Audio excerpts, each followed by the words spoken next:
None, man. So what's your name? Eugene Maurice Bland. Eugene Maurice Bland? Yeah. Who named you that? My mother. A firefighter?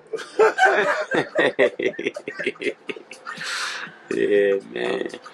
But yeah. So what you got kids? Yeah. How many you got? 3. 3 children, weren't you? So what's the oldest? What's the youngest? The oldest is my stepson. Uh-huh. I think he's Wayne is 34. You got your old. Well, and my oldest daughter is 21, and my youngest daughter is 10. Well, my 10-year-old is my niece that me and my wife adopted. And that's a big thing, though. Everybody, people don't normally do stuff like that. So what was behind that? Just with the mentality of just keeping our family members close to us. Mm-hmm. You know what I'm saying? So when it's real serious about the kids and adoption and stuff like that, you end up losing kids to other families, and then they get detached from their original families and things like that. But our main motivation was that we didn't want her to go into the foster care system and we not know where she is. Yeah, I mean, I seen him. I went to school with a few people like that, stuff like that. And for the most part, you never know. It's like a roll of a dice, right? It's a gamble. You don't know if they're gonna turn out good, bad. You know what I mean? All you can do is set the groundwork for, certain things to take place so that they can understand what's going to take place when they get out here in this harsh, cruel world. So, all right, I got a question for you. So, like you said you got an oldest that's a stepson, and you have a youngest that's adopted child, which means that the middle one is your only biological. Yeah. Could you just explain to me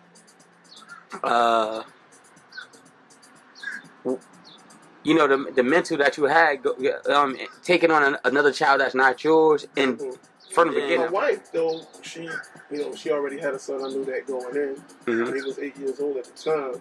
So, but my mentality was that just treat him like yours. But I'm saying, a lot of guys don't do. They be like, yo, it ain't my. Because they come in with a mindset already. That's not my son.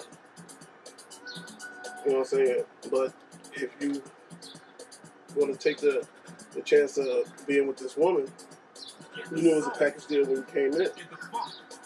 You know what I'm saying? So going into that with that, it should be the first thing from your mind for that to ever come out your mouth or be on your mind at all. Yeah, because that's why I can say, like, this woman got kids. Like, why you even thinking about it? Yeah, because you got people that wake up with that mentality all day, every day. They can never get past it. Because then you'll run across a kid that's looking for a father figure or somebody that look like him. You know what I'm saying? And he want to be close to you, but you wake up with the mentality of, you're not my kid, so you refuse to get close to him. Because kids have a way of changing you. You know what I'm saying? How so? Well, first of all, it's emotionally. They have a way of changing. Because the honesty about kids is it's whether they like you or not, they're going to know from the beginning. Now, when you're dealing with older kids, when I say older kids, I'm talking about in their teens, come into a relationship. I think that's a little bit different. I'm just glad I didn't have to deal with that because that's a whole different type of thing. Yeah, because that kind of been crazy, right? Because he's the one that's going to be like, you ain't my dad. Yeah. You know what I'm saying? Yeah. And he's going to keep reminding you of that. You know what I'm saying? But when you get into a relationship with somebody that's got a younger kid, and you see how they like being around you, especially if it's a new emotion for them. You know what I'm saying? You ain't never been around a kid, you've been around a woman who has a kid, and then you find out that kid is attached to you. Like everywhere you turn around, he right there. He want to see what you're doing, want to do what you're doing. So yeah, go where you going. Go into that for me. Like, how was it like the first when you met this 8-year-old boy? You messing with a woman, and you got the 8-year-old boy. How was that connection? Was it like a good, or was it like some type of repellent? He was real. The shocking thing was he was like really, really cool with it because at heart, I'm a big kid myself. So going into it with a kid who, that understand everything you telling him, no right from wrong. So when he do bad stuff and you catch him or whatever, he know he did some bad shit. But the relationship from the start was cool. So I never had a problem with him or anything like that. Never had to worry about him. And plus, he had the most beautiful thing that a lot of kids, boy or girl, didn't have. He had the company of all his cousins every day. I remember that. I was there. I was one of them. And that right there helped the transition and brought me even closer to my wife because I saw the family connection with the kids and how they all are together and how the adults kept them all together. You know what I'm saying? And then you just had to enjoy them the way they are. You know what I'm saying? But on the same note, on the flip side, you know that when you in a relationship and you're dealing with a young kid, that you dealing with their siblings and cousins and stuff too. So you don't know, the kid could love you to death. Don't mean everybody else. Cousins and everybody else, they're like, who this dude? and you know what I'm saying? And lucky for me, I'm that dude. Call him G-Spot. Yeah, and I had no problem getting along with pretty much anybody. That's just my opinion. You know what I'm saying? All right, so that's the older one, and that was cool. So tell me about the adoption process. So how did that work out? Well, my sister had a daughter at the time that she wasn't physically capable of taking care of at the time. Okay. And me and my wife knew how she felt about her girls. So being that she had another girl, and just to let you know, my sister had 5 girls. Dang. And Jada, the one that we adopted, was girl number 3. Okay. So at the time, we knew that she wasn't going to be able to take care of her, but then we found out she was going into the foster care system. You know what I'm saying? Based on my sister's situation, we said, well, no, we don't know where she's going. We don't know who she's with, what kind of family they are, anything like that. So me and my wife took steps to make sure that the process of being a foster parent was something that we wanted to do. Okay. Because we wanted to make sure she was with us so that my sister could see her whenever she wanted to, whenever anybody else in the family could see her, and plus her sisters and siblings could see her whenever she wanted to. You know what I'm saying? Keep the family connected. That's the main focus, the main purpose of the whole thing in the first place. So we found out what steps we had to take, go to parenting classes, go to foster parenting classes. You had to do classes for that? Yeah. So how'd that go? Yeah, how'd it work out?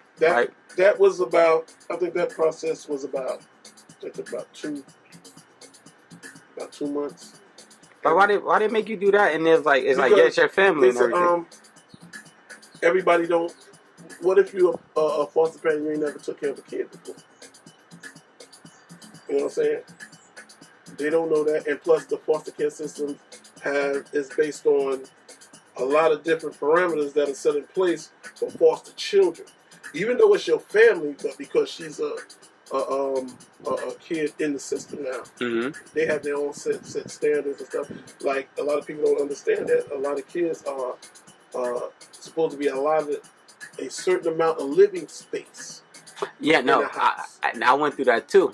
At my you know what I'm saying? You don't know these things going in. You only know that because you're dealing with the foster care or children's services. No, I learned that at my previous place. They said that we can't, because they had a 1-bedroom, but it was like you can't have a child at a certain age, they have to have X amount of space. Yeah. So and when they get a certain age, or they different sexes, they get at a certain age. Especially, it can't. Girls and boys can't be in the same room. After a certain age. We grew up like that though. I don't give a fuck. And plus, we had different monitoring systems in place too. Yeah. Like your aunt, your uncle who whoop your ass, you did something wrong. So, with that being said, though, but we did everything we had to do to make sure that we got custody of her. Okay. You know what I'm saying? Because it was for her and us at the same time as a family. So when we found out that we qualified to be a foster parents, stuff like that. We ended up getting in contact with the foster family that had her at the time. First of all, you're automatically emotionally because it's family. Mm-hmm. You know what I'm saying?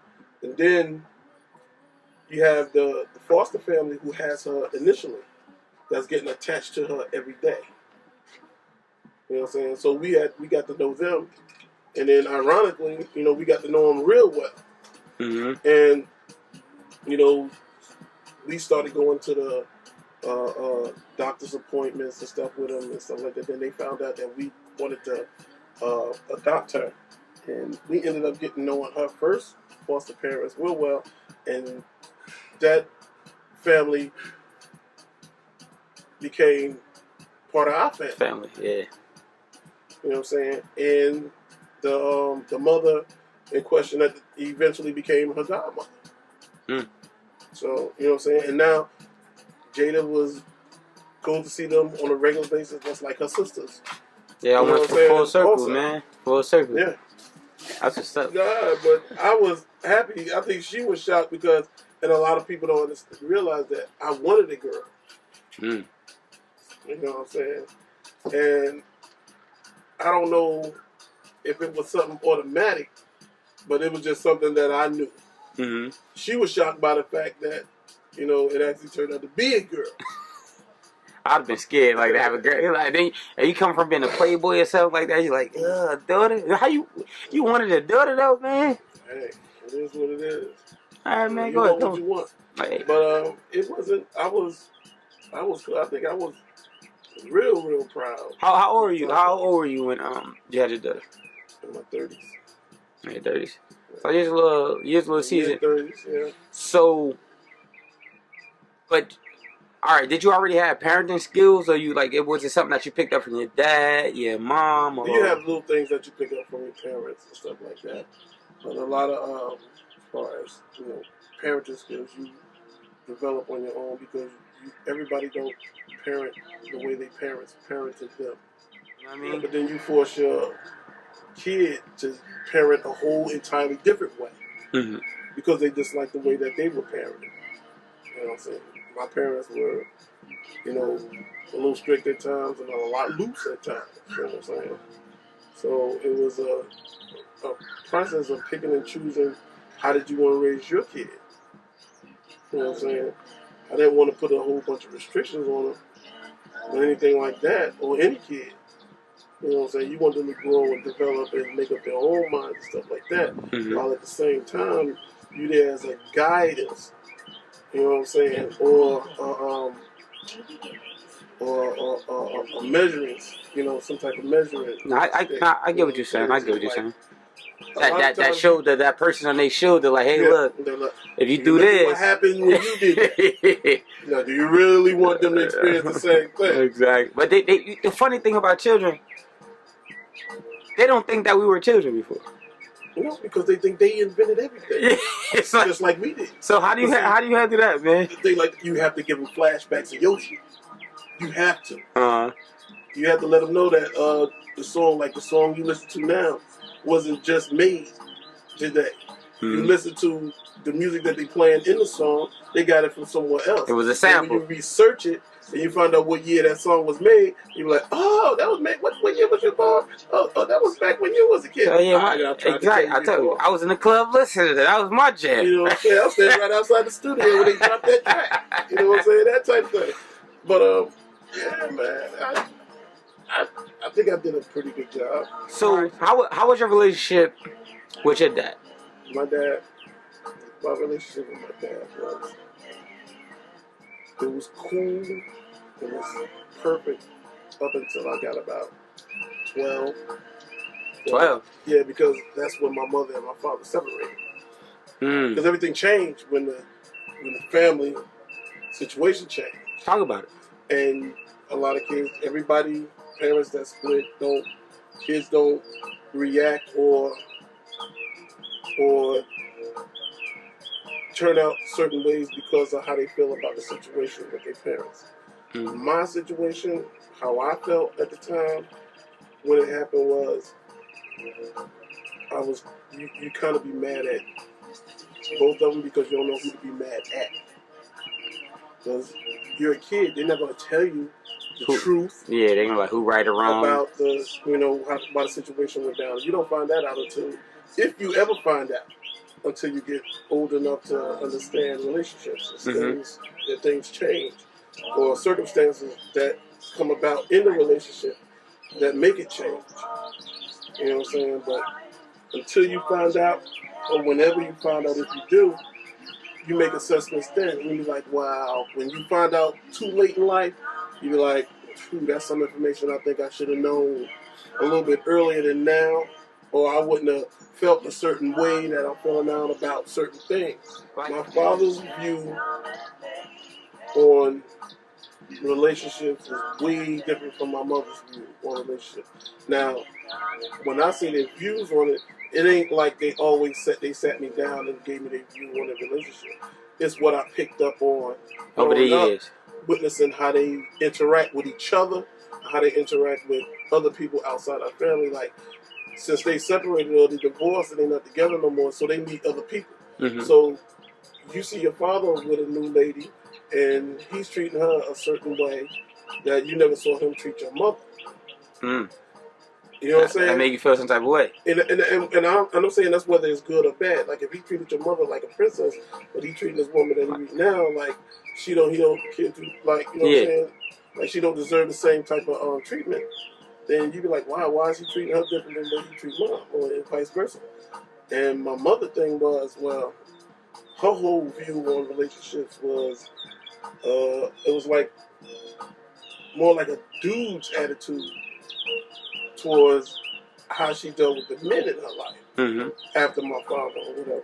You know, it was to the point where it was like if it wasn't her way, it ain't gonna be no way. My way, the highway. You know what I'm saying? And that was pretty much it. It didn't change or fluctuate, and she don't give in. How did that affect you though? Like, how did that affect you, man? But like, I think it made me react the opposite way. Because my mother is so, this is my way, I don't want to hear, you know, I refuse to listen to reason and all. My thing was, okay, so why you talking to me the way you talking to me? You know what I'm saying? Before I react in the same manner, and neither one of us hear each other, when I go in like that, I'm going to have a reason to. You know as a man should. You know what I'm saying? So, she would never, she don't care about the reason. I need to know the reason. I'm not wasting energy on yelling and screaming and disagreeing, and we never resolve it and all that stuff. Cause I like to sleep good at night. Yeah, I tell a lot of young jokers. I don't sleep well like this. Yeah, they be clawing and scratching and yelling like me. Honestly, I'm with my lady now. You know, I'm about to get married, and I tell her I do not argue. She get mad at me because I don't argue with her. It's not that you don't. It's just a waste of energy and time. It's like, tell me what the issue is, and then we can figure it out. You know what I mean? Is there anything that you took from your dad that you put into you being a father? The one thing that I appreciate about my dad after the breakup with him and my mom was the fact that he stayed there. And when I say there, I mean in me and my sister and brother's life. Whether my mother approved of it or not. You know what I'm saying? He kept it all the way. And when we needed him, all we had to do was call him and he'd show up. And that relationship right there that me and the rest of my siblings had with my father made me even love him even more, because I couldn't understand why my mother was still upset even though he was still there when we needed him. Because they try to, I think they try to push out a relationship that they have with the individual on you. But I think, like you just said, time. I think the time is more important than any other material thing. Yeah, because you can't get it back once it's gone. Then you sit back and deal with regret. You know what I'm saying? I didn't want to ever regret anything. So one thing I took from my father was being a presence. He said something, I want to make sure I say it right, to somebody else. You know, you can be a parent, not be there in their life 24/7. You can still raise your kid. Hmm. You know what I'm saying? But all you got to do is be there for them when they need you. You think that like it's just like just the presence of it. Yeah, just the thought that if you knew that regardless of what you was going through, if you knew for a fact, and everybody else doubted, but you knew that if I needed him and I called him, he would be there. You don't care what nobody else said. You don't care what nobody else did. And I think that's one of the things that my mother had an issue with. Now, on the flip side, my father was, he had his moments where he wasn't a male chauvinist or anything like that, but he had real serious opinions about women. Oh yeah, tell me. Tell some of that it sounds kind of like archaic, and it's hard to hear. Like he swore up and down a woman should never be driving. Drive a car? Anything bigger than a car. They don't deserve to drive SUVs, trucks, none of that stuff. So he thought they clean. He said because no, not that type of mentality. He thought that they do too much stuff behind the wheel to be driving something like that. And you endanger herself and everybody else. You know what I'm saying? Because dude probably had a point. Like he had a certain tolerance to a certain point where he was like, I guarantee you it's a woman in that car. And you'd be like, Dad, how you know we behind him? You can't tell who in the car. Then as soon as they turn the car, did I tell you it was a woman? Did you pick any of that shit up though? Me, no. Nah, you never picked it up? No. Just check your balance. I didn't pick none of it up, but I didn't forget none of it either. Because you had some of them thoughts go, it's like, nah, sometimes you be like, my dad might have been on something for a minute. Right. He might be some type of genius or something. He might have been talking about her. You know what I'm saying? But nah, he was cool. Though. So you know, God rest his soul. Oh, your dad passed. Yeah. Oh, yeah, God rest his soul. Did your dad ever talk to you about, like, matter of fact, how old are you? If you mind, you know. 50. You 50? Yeah. All right. So, did your dad ever talk to you about racism in the world and shit like that? Like, especially for black men. Views on like racism. Now, what politics you couldn't pry it out my father with a crowbar. Mm-hmm. He hated politics. He didn't want to talk about it. His opinions was his opinions and stuff like that. And he thought everybody was corrupt. So. Yeah, I feel that same way too. I think they're on the same side of the tennis court. They just patting the ball to us. I think that's just my belief. Racism. He knew how to deal with it because my father grew up during a certain period in time where it was in your face. You know what I'm saying? And he used to drive a Nook yellow cab at one point. And he was driving the cab during the 67 riots. Yeah, I heard about those. Yeah. Clearly, I wasn't here, but I heard that. He would never go into detail about some of the stuff that he experienced while he was driving that cab. But I knew just by the stuff that he did tell me about how he had to keep me. And mind you, I was born in '68. Mm-hmm. Oh, damn! You was a year after the riot. And it was around the same time that Martin Luther King got killed. Mm-hmm. So, you know, the racism was real serious.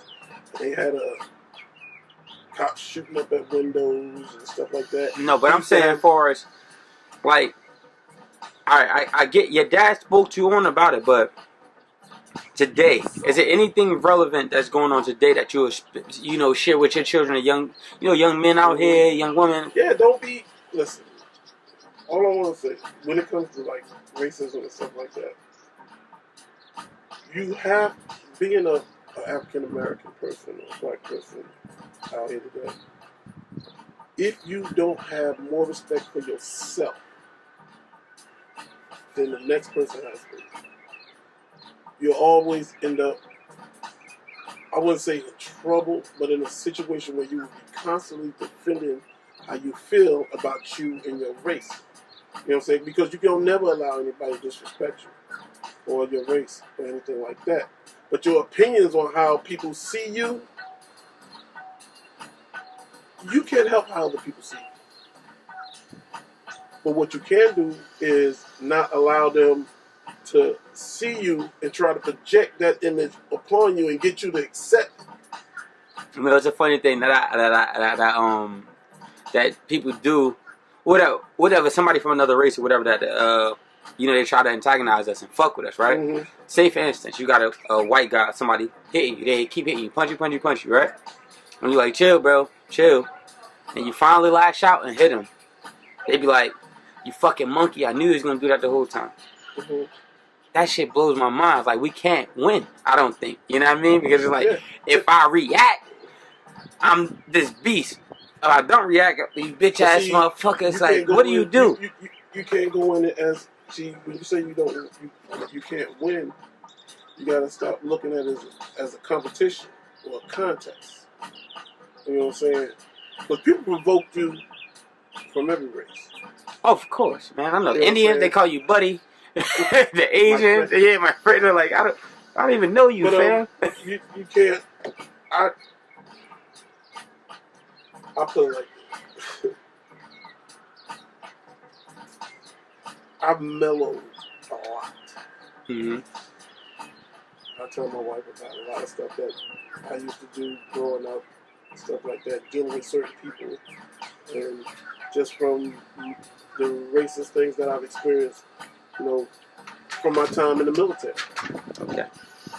You know what I'm saying? I had. Oh, so you're a veteran? Yes. All right. I had a soldier on my first day during orientation while we standing in line outside, call me, drop the N-bomb on me, call me a nigga. He's standing right behind me in the line. And mind you, this is my first time away from home. You're some country boys. But we in South Carolina. And you was down in the country, yeah. But he was from Jersey, the dude behind me. Everybody that was in the line was up. We was coming from Jersey. Mm-hmm. So, me being the person that I was at the time, the last thing on my mind, I'm thinking he talking to me. Because I look at it like this. Your stones got to be real, real big, or you believe they are. Mm-hmm. To blurt out that certain word in the mixed company that you were in at the time and meant it, because you didn't just say it once. You said it again before I even turned around. Then I turned around and I'm 6'3". He like 5'2". So I'm about to put this nigga in my pocket. I didn't see him when I turned around. And I'm looking at him, but I don't even say nothing. I'm looking at him, I'm like, he can't be talking to me. So I turned back around. He tells, well, what was that look for, nigga? Then I knew he was talking to me.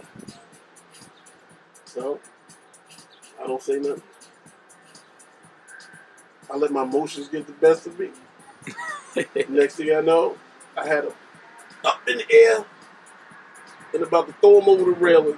In the line? In the line, and the drill sergeant came right out the building. Private, what the fuck is you doing? Put that soldier down. Boom, drop him on the ground. He called me a nigga, drill sergeant. You think that's the first and last time you ever going to hear that word? I'm like, oh, Lord, it's like that. Really?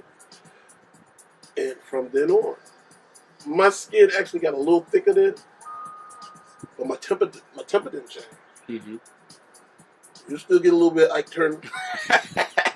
No, so see, but that right there, that leads me into how important is it for a young male to have just a role model? It don't matter. Like, I think it's extremely important.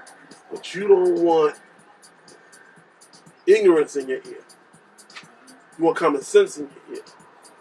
You want guidance in your ear. You know what I'm saying? You want knowledge in your ear.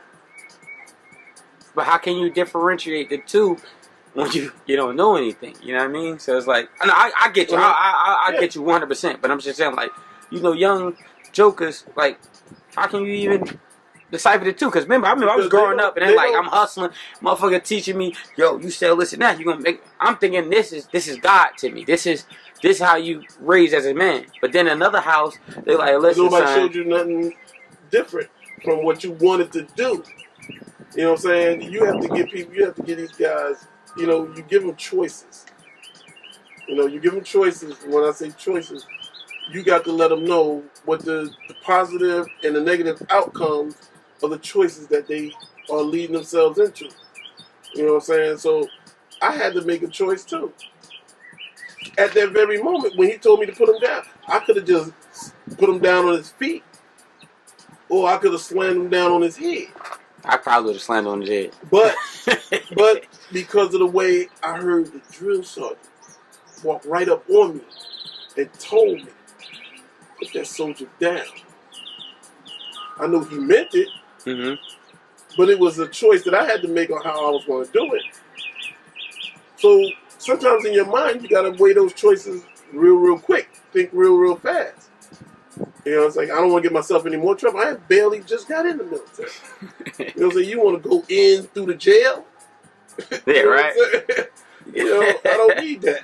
I'm going to be in the brink. You know what I'm saying? I'm trying to, experience something different than this bullshit. He's like, that ain't going to be the first time and it ain't going to be the last time. And it wasn't, but it's how you deal with it. You know what I'm saying? Everybody deal with it differently. Did you have a role model? Like somebody you looked up to even lead you to go to the military? Or you know what? The thing about the military was, it was a choice that I made that I didn't want anybody else's input on. You just want to sign up on a low. Because at the time, you got to think about the times that I went in the military. I went at the time during Desert Storm. When, you know what I'm saying, when the Gulf War had just started jumping off. Okay. You got parents that was talking their children off of ledges from going to the military. You know what I'm saying? They was talking them out of it. You mess around and get hurt. Well, somebody going to go out there and do it. You know what I'm saying? And then I had to look at it like this. You could not have a choice and then still go. They want to draft people. You know what I'm saying? And those are the worst people that you want to have in the military. In my opinion, the last thing you want is somebody in your armed forces who don't want to be there. That you teach it to react and perform a certain way, mentally and physically, and then you arm them at the same time. But that's college. That's college all around the world. You know what I'm saying? Then you arm them. And you give them the ammunition. You give them the training. To a person who generally don't want to be there. But that's my thing about the draft. That's how I think what happens with the draft. So what that was the movie Full Metal Jacket. Example. Remember bro was in there, he killed the drill sergeant, then shot his fucking self. Because he wasn't built for that. Exactly. It was had to be some type of shit. His mom, dad would have like, yo, you go ahead, you too soft. No, it's a mental thing. The military is all mental to me. I think that's anything. I think that's everything. Anything you do, it's got to be mental. Yeah. It's mental. Especially if it's something you want to do day in and day out. It's rules to it. You know what I'm saying? If you're willing to go through the steps and the measures to get to a certain plateau, you know what I'm saying? Then you have to prepare yourself mentally. And that's what they try to do. But if they know that you are going to be an issue, you're going to be a problem, you know what I'm saying? That's how they filter those out. But should not everything that you learn in the military, then it roll over to your day-to-day life, right? It should be like the same way. You weed out the wheat. I think that we should weed out the wheat. Listen, you know what I mean? Everybody experiences and takes from anything that they do in life with them afterwards. And it could be positive or negative. My thing was, it taught me, I had discipline going in. Which a lot of people don't have. You know what I'm saying? I had discipline going in because of the people that I met before I went in the military. And this happened to be, a guy that my mother met after, later on after she heard my father had split up. He was an individual that, he taught me and my brother the arts. You know what I'm saying? And you have to have patience to do those things. He taught us about, having some respect for yourself. and being able to protect yourself and your mother as the men in this house. You know what I'm saying? Mm-hmm. That's how I went in there with that discipline. I had that going through the door. They didn't know that, but with me going into the military and and learning things that they taught me, I think it ended up helping me. And then on the outside, it really helped me on the outside when I came out. When you came back to the world? When you come back here, I wouldn't compare it to jail or anything like that because you have a lot more freedom in the military. But when you come back here and you realize that all those guys that was your age when you went in the military, mm-hmm. you ended up seeing the directions they went in or the paths that they chose. So some of them good, some of them bad. Some of them didn't choose a path at all. They just stayed and existed. Yeah, I remember that. I remember hearing that when I was a kid. Like, hey, you can leave for 5 years and come back. They gonna be in the same place. Yep. Is that not true? Different clothes, same spot. Is that not true? Yeah. That's it. Don't nothing change but the people on the corner. The corner still be the same. You know what I'm saying? You can't beat them streets. Something that you overcame, or trying to overcome now. Exactly. Something like that. Yeah. I'm gonna say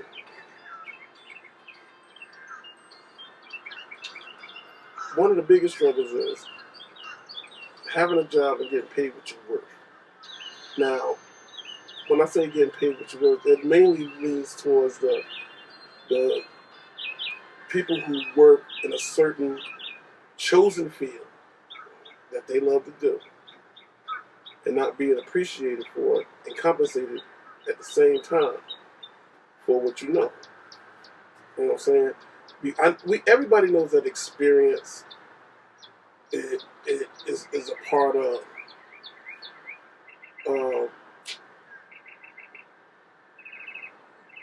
what? Ending up getting paid more.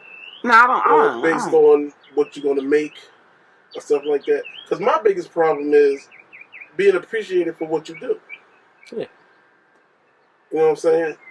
Yeah, way more valuable than they think. There's so many other than coming right out saying, well, you have every right to at the same time to say, I don't think I'm being appreciated. You know what I'm saying? Or just people not taking you for what you say. You know what I'm saying? A lot of people get offended by if they ask a question to somebody and somebody answers and they don't like the answer. Mm-hmm. So they ask the same question again thinking they're going to get a different answer. They hate the truth, man. You know what I'm saying? And when you do that, you don't do nothing but antagonize the person who's giving you the answer in the first place. Mm-hmm. So why do you keep asking me the same question, worded a different way, and think I don't understand it or realize that, and you still get mad when I give you the same answer? Mm-hmm. You know what I'm saying? So that's one of the biggest things. And I think other than just dealing with day-to-day things, you know what I'm saying? You can't let life just get you so jaded to where that, you have one singular mindset and you force the world to live with you. Instead of you living with the world, right? Yeah.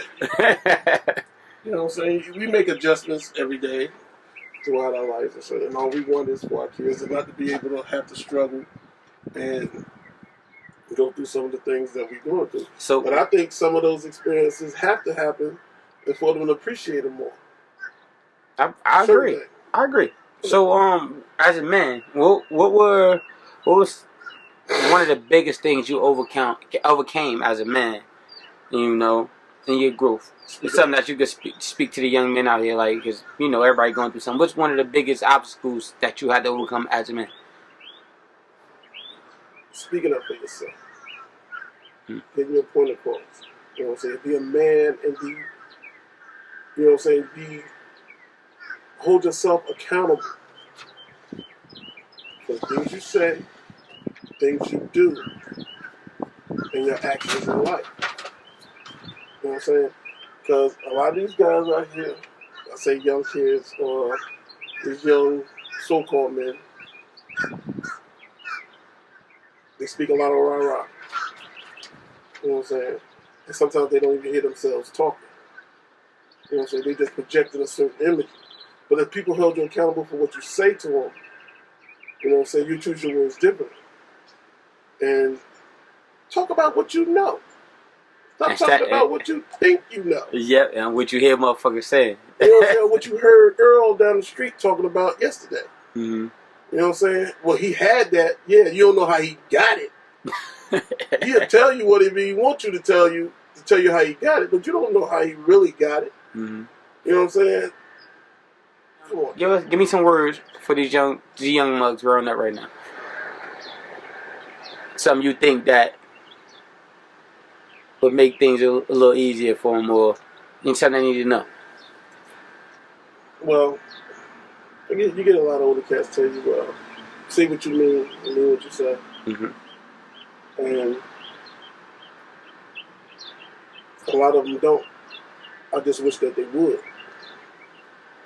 And show a lot more respect for you and your family. You know what I'm saying?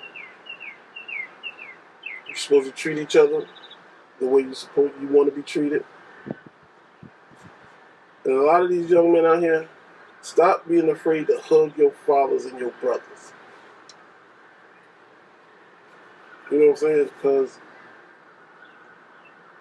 if you got family members, now we're talking to men, talking about other men.